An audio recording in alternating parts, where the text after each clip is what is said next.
शहर के एक छोटे से जिले में नई नई नियुक्त हुई एसडीएम आराध्या सिंह अपने सख्त लेकिन न्यायप्रिय रवैये के लिए जानी जाती थीं।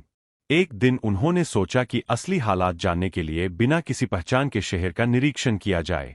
सुबह सुबह उन्होंने एक साधारण सलवार सूट पहना, सिर पर दुपट्टा लिया और बिना सरकारी गाड़ी के ही निकल पड़ी।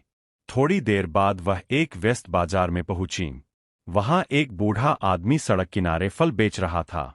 उसके साथ एक छोटी लड़की भी थी, जो शायद उसकी पोती थी। आराध्या ने उससे सेब के दाम पूछे ही थे कि तभी एक पुलिस कांस्टेबल वहां आया। वह बिना कुछ कहे फल उठाने लगा। बूढ़े ने डरते डरते कहा, साहब, पैसे दे दीजिए, मेरा गुजारा इसी से चलता है। कांस्टेबल हंस पड़ा और बोला, अरे बुजुर्ग, पुलिस वालों से भी पैसे लोगे? चलो चुपचाप खड़े रहो। यह देखकर आराध्या के चेहरे पर गुस्सा साफ झलकने लगा, लेकिन उन्होंने खुद को रोका। तभी छोटी बच्ची बोली, दादाजी, हमें स्कूल के लिए फीस भी जमा करनी है ना। बूढ़ा चुप हो गया, उसकी आंखें नम हो गईं। आराध्या ने आगे बढ़कर कहा, साहब, आपने फल लिए हैं, तो पैसे तो दीजिए। कांस्टेबल ने घूरते हुए कहा, तुम बीच में मत बोलो, वरना तुम्हें भी उठा ले जाऊंगा। आराध्या ने शांत स्वर में कहा, कानून सबके लिए बराबर होता है, साहब। कांस्टेबल ने गुस्से में आकर फल फेंके और वहां से चला गया। अगले दिन आराध्या फिर उसी बाजार में आईं, लेकिन इस बार उन्होंने और ध्यान से हालात देखने का फैसला किया। कुछ देर बाद वही कांस्टेबल फिर आया, और इस बार उसके साथ एक हेड कांस्टेबल भी था।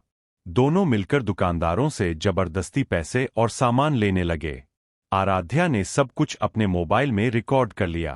उसके अगले दिन पूरा बाजार हैरान रह गया जब एक सरकारी गाड़ी आकर रुकी।